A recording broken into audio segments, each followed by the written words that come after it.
अगर किसी मुल्क के पास जदीद ड्रोन, खुफिया इलेक्ट्रॉनिक सिस्टम और दुरुस्त मालूमात हों तो वो दुश्मन को देखे बगैर भी निशाना बना सकता है। बिस्मिल्लाहिर्रहमानिर्रहीम, अस्सलाम वालेकुम वरहमतुल्लाहि वबरकातुहू। मैं हूँ हाफिज़ अमीन और आप देख रहे हैं बदलती दुनिया की ताज़ा रिपोर्ट। नाजरीन, पिछले कुछ अरसे से रिपोर्ट सामने आ रही हैं कि पाकिस्तान के C-130 ट्रांसपोर्ट तैयारे अहम फौजी सामान मुंतकिल कर रहे हैं, जिसमें ड्रोन सिस्टम और जदीद इलेक्ट्रॉनिक आलात शामिल हो सकते हैं। कुछ तजियाकारों का कहना है कि ये परवाज़ें तुर्की और चीन से आने वाले ड्रोन सिस्टम के स्पेयर पार्ट्स और टेक्नोलॉजी से मुताल्लिक हो सकती हैं, लेकिन असल सवाल ये है, क्या वाकई ये परवाज़ें पाकिस्तान के ड्रोन प्रोग्राम को मजबूत बना रही हैं और जदीद जंग में इन सिस्टम की क्या अहमियत है? आज की वीडियो में हम इस मौजू को हक़ाइक़ और तहकीक की बुनियाद पर आसान अल्फाज में समझेंगे। सबसे पहले बात करते हैं इस तैयारे की जिसका जिक्र सबसे ज़्यादा हो रहा है। दुनिया के सबसे मशहूर फौजी ट्रांसपोर्ट लॉकहीड C-130 हरक्यूलिस तैयारों में शुमार होता है। ये तैयारा कई दिहाइयों से मुख्तलिफ ममालिक की फ़िज़ाइया में इस्तेमाल हो रहा है। इसकी चंद अहम खसूसियात ये हैं: भारी फौजी साजो सामान ले जाने की सलाहियत, मुश्किल और छोटे रनवेज से भी उड़ान भरने की सलाहियत, तवील फासले तक परवाज़, इसलिए इसे अक्सर इस्तेमाल किया जाता है फौजी साजो सामान की मुंतकली के लिए, स्पेयर पार्ट्स की तरसील के लिए और हसास इलेक्ट्रॉनिक आलात की मुंतकली के लिए। पाकिस्तान फ़िज़ाइया के पास भी C-130 तैयारों का एक बड़ा बेड़ा मौजूद है जो मुख्तलिफ फ़ौजी और इंसानी मिशन अंजाम देता है। जदीद जंग में ड्रोन का किरदार बहुत बढ़ चुका है। तुर्की ने इस मैदान में बहुत तेज़ी से तरक्की की है। इसके दो मशहूर ड्रोन हैं बैरक्तार TB2, बैरक्तार अकिंची। ये ड्रोन कई ममालिक में इस्तेमाल हो रहे हैं और इनकी ख़ास बात यह है कि तवील वक्त तक फ़िज़ा में रह सकते हैं, हाई रेजोल्यूशन कैमरा इस्तेमाल करते हैं और दुरुस्त निशाने के साथ मिसाइल हमला कर सकते हैं। दूसरी तरफ चीन का एक अहम ड्रोन है विंग लॉन्ग 2। ये भी एक मसला ड्रोन है जो निगरानी और हमलों दोनों के लिए इस्तेमाल होता है।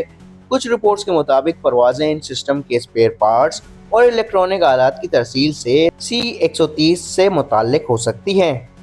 जदीद जंग में ड्रोन का किरदार। ड्रोन टेक्नोलॉजी ने जंग का तरीका बदल दिया है। अब बहुत से मिशन बगैर पायलट के अंजाम दिए जा सकते हैं। ड्रोन के अहम इस्तेमाल निगरानी और जासूसी। ड्रोन दुश्मन की नकलो हरकत पर नज़र रख सकते हैं और रियल टाइम वीडियो फराहम करते हैं।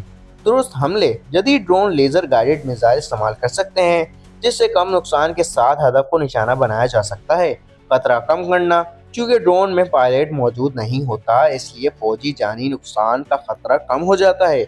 इसी वजह से दुनिया की बड़ी फौजें ड्रोन टेक्नोलॉजी पर ज़्यादा तवज्जो दे रही हैं। कामिकाज़े ड्रोन क्या होते हैं? जदीद जंग में एक और अहम हथियार सामने आया है जिसे कामिकाज़े ड्रोन कहा जाता है। इन्हें बाज़ औक़ात में लोइटरिंग मुनीशन भी कहा जाता है। ये ड्रोन हदफ के ऊपर कुछ वक्त तक घूमते रहते हैं और जब सही मौका मिलता है तो खुद हदफ से टकरा कर धमाका कर देते हैं। इस तरह ये रडार सिस्टम दिफाई तनसीबात और गाड़ियों को निशाना बना सकते हैं। इलेक्ट्रॉनिक जंग और जदीद हिकमत अमली। जदीद जंग सिर्फ हथियारों से नहीं जीती जाती बल्कि मालूमात और इलेक्ट्रॉनिक टेक्नोलॉजी भी बहुत अहम होती है। इसलिए कई ममालिक अब ड्रोन, सैटेलाइट और इलेक्ट्रॉनिक वारफेयर सिस्टम को एक साथ इस्तेमाल कर रहे हैं। इस तरह एक मुकम्मल नेटवर्क बनता है जिसमें मालूमात तेज़ी से मुंतकिल होती है और हमले ज़्यादा मौसर हो जाते हैं। मुख्तसर अल्फाज में अगर देखा जाए तो C-130 जैसे ट्रांसपोर्ट तैयारे फौजी टेक्नोलॉजी और सामान की तरसील में अहम किरदार अदा करते हैं, जबकि तुर्की और चीन जैसे ममालिक के ड्रोन सिस्टम जदीद जंग में अहम हथियार बन चुके हैं। अगर ये टेक्नोलॉजी मौसर तरीके से इस्तेमाल की जाए तो इससे किसी भी मुल्क की दिफाई सलाहियत में बड़ा इजाफा हो सकता है। आपकी क्या राय है? क्या मुस्तकबिल की जंगें ज़्यादातर ड्रोन टेक्नोलॉजी के ज़रिए लड़ी जाएंगी? तो ये थी आज की हमारी रिपोर्ट। आपकी इस बारे में क्या राय है? अपनी राय कमेंट्स में ज़रूर शेयर करें और अगर वीडियो पसंद आई हो तो लाइक करें, शेयर करें और बदलती दुनिया को सब्सक्राइब करना ना भूलिए। मैं हूँ हाफिज़ अमीन। बदलती दुनिया की टीम की जानिब से आपका बहुत बहुत शुक्रिया। अपना बहुत बहुत ख्याल रखिएगा। मिलते हैं एक और रिपोर्ट के साथ, तब तक के लिए अल्लाह हाफिज़। पाकिस्तान जिंदाबाद। अल्लाह पाक हमारे मुल्क की हिफाजत फरमाए। आमीन।